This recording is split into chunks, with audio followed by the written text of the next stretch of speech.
Hello to all.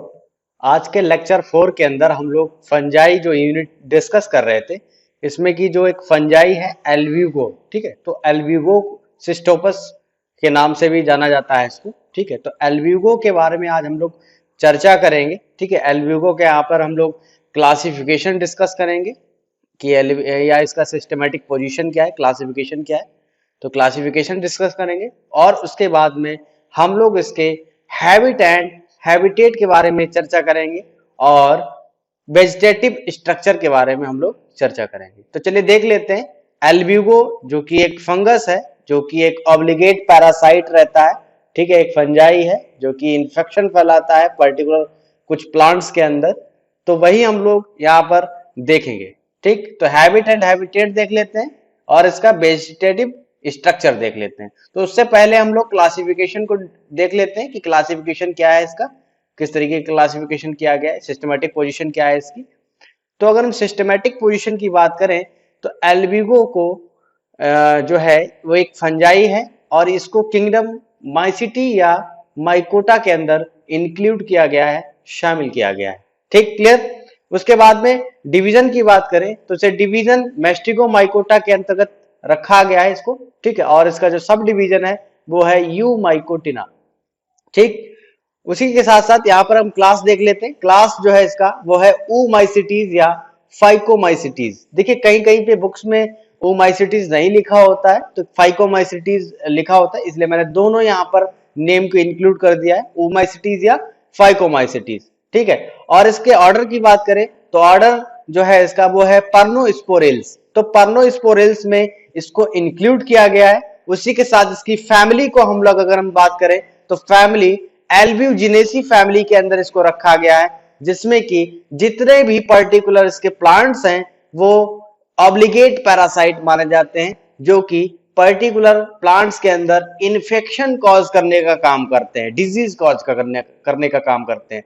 तो एल्ब्यूजिनेसी family की अगर हम बात करें, इसमें जो एल्ब्यूगो जीनस है, ठीक है, जो एल्ब्यूगो जीनस है इसकी लगभग लगभग 30 स्पीशीज है पूरे वर्ल्ड वाइड में पाई जाती हैं, जिसमें से 18 जो स्पीशीज हैं, यानी जो 18 स्पीशीज हैं, वो 18 स्पीशीज जो है आपकी इंडिया के अंदर पाई जाती हैं, जिसमें से सबसे मोस्ट कॉमन जो स्पीशीज मानी जाती है Albugo candidus, Albugo candida sorry Albugo candida जो है वो जो कि सबसे कॉमन स्पीशीज मानी जाती है एल्ब्यूगो की, और इसी को हम लोग सिस्टोपस कैंडिडस के नाम से भी जानते हैं। ठीक, सिस्टोपस कैंडिडा के नाम से भी जानते हैं।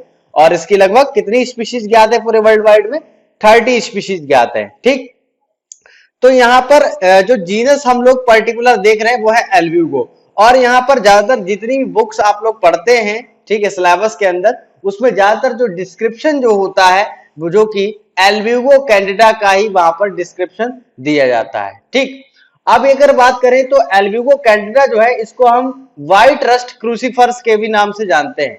क्यों क्यों जानते हैं? क्योंकि ये क्रूसीफेरी फैमिली के जितने भी मेंबर्स हैं, यानी जो ब्रेसिकेसी फैमिली है जिसमें कि मस्टर्ड आती है, कैबेज आती है, कॉलीफ्लावर आता है, रैफनस सैटिवस यानी मूली आती है, जो भी आपके पर्टिकुलर प्लांट्स है क्रूसीफेरी के मेंबर्स हैं या ब्रेसिकेसी फैमिली के मेंबर्स हैं, उनके अंदर ये इन्फेक्शन कॉज करने का काम करता है।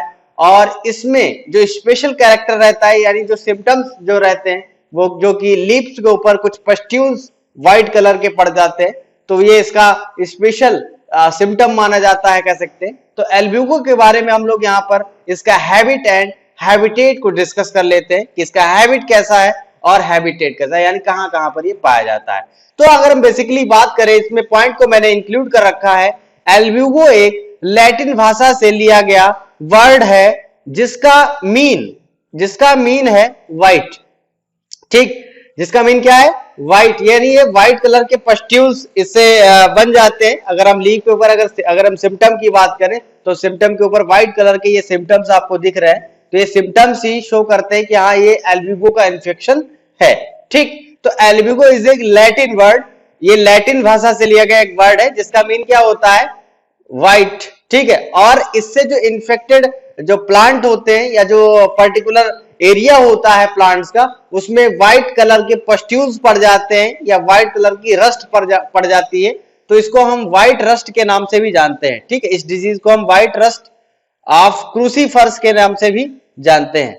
क्रूसीफर्स इसलिए कहा जाता है क्योंकि ये अधिकतर क्रूसीफेरी के मेंबर्स में इन्फेक्शन कॉज करता है या इन्फेक्शन फैलाता है, कह सकते हैं।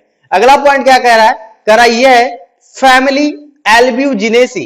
फैमिली एल्ब्यूजिनेसी जो कि एक फैमिली है, इसका ये जीनस है, यानी जो एल्ब्यूगो है वो एल्ब्यूजिनेसी का जीनस है, जिसमें 30 स्पीशीज इंक्लूड की गई हैं। कितनी? 30 स्पीशीज इंक्लूड की गई, तथा इंडिया में इसकी 18 स्पीशीज इंक्लूडेड है या शामिल है, कह सकते हैं। तो 18 स्पीशीज इसकी इंडिया के अंदर पाई जाती है, जिसमें से सबसे मोस्ट कॉमन जो स्पीशीज पाई जाती है जो कि है एल्ब्यूगो कैंडिडा।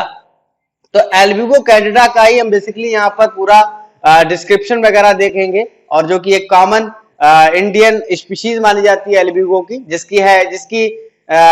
जिसकी वजह से जो है जो क्रूसीफेरी के मेंबर्स है इन्फेक्टेड हो जाते हैं, इनके अंदर व्हाइट रस्ट नामक जो डिजीज जो होती है वो आ जाती है, कह सकते हैं।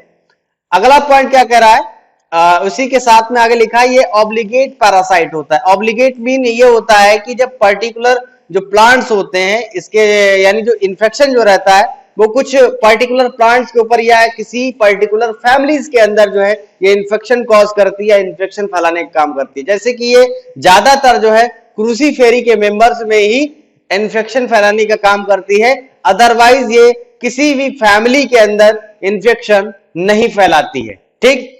हालांकि कुछ मेंबर्स ऐसे हैं जिसमें कि इन्फेक्शन फैलाने का काम करता है, जैसे कि कॉन्वोल्वुलेसी फैमिली जो है उसके अंदर भी जो प्लांट्स आते हैं उससे इसकी जो अदर स्पीशीज है जो कि इन्फेक्शन फैलाती है। लेकिन अगर हम पर्टिकुलर कॉमनली बात करें तो ये ज्यादातर क्रूसीफेरी के मेंबर्स में ही इन्फेक्शन फैलाने का काम करती हैं। तो यहाँ पर अगला पॉइंट क्या कह रहा है, देखिए कह रहा है ये फैमिली क्रूसीफेरी के plants turnip, mustard, cabbage, cauliflower etcetera पर अटैक करते हैं।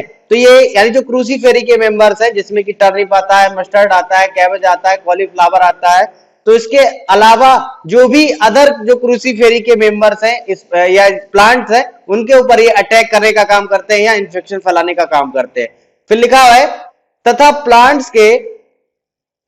प्लांट्स पर व्हाइट रस्ट क्यों कहा है मैंने, जंग, यानी ये व्हाइट कलर का पाउडरी कुछ सिक्रीट करता है, पस्ट्यूल्स बन जाते हैं, ठीक है। तो इसलिए कह सकते हैं व्हाइट रस्ट यानी जंग कह सकते हैं। व्हाइट रस्ट नामक यानी श्वेत किट भी इसको कहा जाता है हिंदी में, श्वेत किट के नाम से भी जानते हैं, ठीक है। व्हाइट रस्ट नामक डिजीज प्रोड्यूस करता है, उत्पन्न करता है, ठीक। जैसे कि आप देख रहे हैं कि यहाँ पर मैंने एक डायग्राम को शो किया है, इसमें आप देख सकते हैं कि पर्टिकुलर ये लीफ जो है आपकी क्रूसीफेरी के मेंबर्स कोई क्रूसीफेरी का मेंबर है, कोई रेफरस सैटिवस हो सकता है ये, या ये आपका मस्टर्ड का प्लांट का लीफ हो सकता है। तो ये मस्टर्ड का प्लांट का लीफ है, इसमें आप देख सकते हैं व्हाइट कलर के पस्ट्यूल्स या ये व्हाइट कलर के पस्ट्यूल्स हैं या कह सकते हैं क्रीम कलर के स्ट्रक्चर्स इसमें जो बने हुए हैं, यही आपका सिम्टम्स शो करते हैं, लक्षण शो करते हैं, और यही दर्शाते हैं कि हाँ ये एल्ब्यूगो कैंडिडस का या एल्ब्यूगो कैंडिडा का ये इन्फेक्शन है, ठीक। फिर लिखा हुआ है करा ये फंगस होस्ट प्लांट के प्रत्येक पार्ट को इन्फेक्ट करता है। करा ये फंगस जो यानी जो एल्ब्यूगो है, जो कि कोई भी पर्टिकुलर होस्ट प्लांट यानी क्रूसीफेरी का कोई भी प्लांट हो सकता है, उसको हम होस्ट कह सकते हैं। तो होस्ट प्लांट के प्रत्येक पार्ट को इन्फेक्ट करता है, यानी उसका स्टेम को इन्फेक्ट करेगा, उसकी लीफ को इन्फेक्ट करेगा, उसके फ्लावर को इन्फेक्ट करेगा, अदरवाइज जितना भी शूट सिस्टम में पार्ट आएगा, यानी जो शूट सिस्टम में जो भी पार्ट आएगा आपका, उसको ये इन्फेक्ट करेगा, कह सकते हैं एक तरीके से। लेकिन अगर हम रूट की बात करें तो ये रूट में इन्फेक्शन नहीं फैलाते हैं। तो मैंने लिख भी रखा है कि ये फंगस होस्ट प्लांट के प्रत्येक पार्ट को इन्फेक्ट करता है, लेकिन रूट को छोड़कर, ठीक, क्लियर। फिर लिखा है कि इसकी डिजीज में, इसके रोग में, यानी इससे जो रोग होता है इसकी डिजीज में लीफ पर व्हाइट या क्रीम कलर्ड पस्ट्यूल्स दिखाई देते हैं, पुटिकाएं दिखाई देती हैं, छोटी छोटी पुटिकाएं होती हैं, जो कि इसका एक सिम्टम माना जाता है, स्पेशल सिम्टम माना जाता है, और इसी की हेल्प से हम पता लगा पाते हैं कि इसमें इन्फेक्शन ये एल्ब्यूगो का हुआ है या पर्टिकुलर अदर कोई फंगस है या फंजाई है उसके इन्फेक्शन से हुआ है, ठीक है। तो यहाँ पर इस डिजीज का जो मेन फंक्शन माना जाता है वो यही होता है कि लीफ पर व्हाइट या क्रीम कलर के पस्ट्यूल्स दिखाई देते हैं, जैसा कि आप देख रहे हैं डायग्राम में, इस तरीके से पस्ट्यूल्स दिखाई देते हैं, ठीक, क्लियर। आगे क्या कह रहा है देखिए, ये तो हो गया हैबिट एंड हैबिटेट, ठीक। उसके साथ साथ अब हम लोग वेजिटेटिव स्ट्रक्चर की बात कर लेते हैं। तो अगर हम वेजिटेटिव स्ट्रक्चर की बात करें तो इसकी जो थैलस जो होता है वो माइसीलियल होती है, दैट मीन माइसीलियम पाया जाता है, माइसीलियम फॉर्म में अरेंज रहते हैं ये। तो यहां पर मैंने लिख भी रखा है, करा इसका थैलस यूकार्पिक। यूकार्पिक क्या होता है?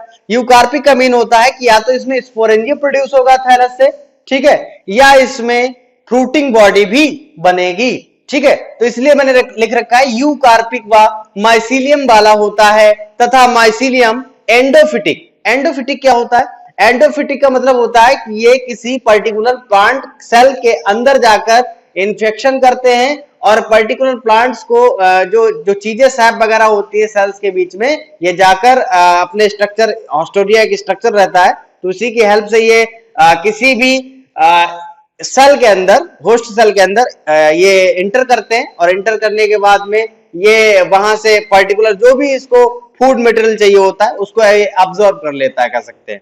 तो एंडोफिटिक का मतलब होता है अंदर, यानी सेल के अंदर ये इन्फेक्शन फैलाता है और वहीं से ये जो भी रिजर्व फूड मटेरियल इसका रहता है वो वहां से ले लेता है, ठीक। उसी के साथ इसका जो माइसीलियम है वो ब्रांच्ड होता है, शाखित होता है, और एसेप्टेट होता है, यानी कोई भी पट्टी नहीं पाई जाती है माइसीलियम में, ठीक है। उसी के साथ साथ यहाँ पे लिख रखा है सिनोसिटिक होता है। सिनोसिटिक मीन, सिनोसिटिक का मतलब ये होता है कि इसमें बहुत सारे, यानी इसके जो माइसीलियम है उस माइसीलियम के अंदर बहुत सारे न्यूक्लियस प्रेजेंट होते हैं। They have many nucleus in this present in this structure, कह सकते हैं, यानी इसके स्ट्रक्चर में, माइसीलियम स्ट्रक्चर या माइसीलियल स्ट्रक्चर में बहुत सारे न्यूक्लियस पाए जाते हैं, इसलिए मैंने लिख रखा है सिनोसिटिक, यानी मल्टी न्यूक्लिएटेड इसका हम कह सकते हैं। फिर लिखा है कर रिजर्व फूड मटेरियल की फॉर्म में, यानी जो संचित भोज्य पदार्थ जो होता है उसके रूप में ऑयल ड्रॉप्स पाई जाती हैं या ग्लाइकोजन बॉडीज पाई जाती हैं, ठीक, क्लियर। उसके साथ साथ मैंने अगला पॉइंट लिख रखा है, इंक्लूड किया है मैंने, करा होस्ट सेल से फूड मटेरियल एब्जॉर्ब करने के लिए, यानी जो होस्ट सेल होती है जिससे कि जिस पर ये इन्फेक्शन फैलाएंगे, ठीक है, कोई भी क्रूसीफेरी मेंबर हो सकता है, कह सकते हैं, प्लांट हो सकता है, उसका मेंबर हो सकता है, तो उसमें उसको हम होस्ट सेल कह सकते हैं। तो कह रहा है होस्ट सेल से फूड मटेरियल एब्जॉर्ब करने के लिए, अवशोषित करने के लिए नोब लाइक यानी घुंडी नुमा हॉस्टोरिया पाए जाते हैं, ठीक। तो इसमें क्या होता है, ये आप देख रहे होंगे, ये डायग्राम मैंने शो किया है, ये एक्चुअल में ये जो नोब लाइक स्ट्रक्चर दिख रहा है ये एक्चुअल में क्या है, हॉस्टोरिया है, जो कि एक सेल के अंदर इंटर करके जो पर्टिकुलर जो चीजें हैं इसके, कह सकते हैं, जरूरत की जो चीजें हैं या जो भी ये इसको चाहिए उसको ये एब्जॉर्ब कर लेता है, ठीक है। तो हॉस्टोरिया के द्वारा जो है, जो कि एक चूषकांग इसको हम कह सकते हैं, जैसे कि मॉस्किटो के अंदर सकर्स होते हैं जो कि ब्लड को सक करते हैं, उसी तरीके से ये जो नोब लाइक स्ट्रक्चर जो होता है ये पर्टिकुलर सेल के अंदर किसी भी मेथड से, कह सकते हैं, पंचर करते हैं सेल को और ये इसके अंदर इंटर कर जाते हैं और वहां से ये पर्टिकुलर चीजों का एब्जॉर्प्शन करते हैं, कह सकते हैं, ठीक। तो आगे क्या कह रहा अल्ट्रा स्ट्रक्चर ऑफ हॉस्टोरिया का अध्ययन। अगर हम हॉस्टोरिया की बात करें जो कि नोब लाइक स्ट्रक्चर होता है जिसकी हेल्प से ये पर्टिकुलर चीजों को एब्जॉर्ब करने का काम करते हैं, कह सकते हैं, तो लिखा है अल्ट्रा स्ट्रक्चर ऑफ हॉस्टोरिया, यानी जो हॉस्टोरिया की जो परासंरचना है इसका अध्ययन जो है, इसका स्टडी जो है वो सबसे पहले बर्लिन जो नाम के जो साइंटिस्ट हैं और बोवेन, ये दोनों साइंटिस्ट हैं, इन्होंने किया था 1964 में, ठीक। तो 1964 में जो है बर्लिन और बोवेन ने हॉस्टोरिया का सबसे पहले स्टडी किया था, अध्ययन किया था, ठीक। तो ये था वेजिटेटिव स्ट्रक्चर, ठीक है।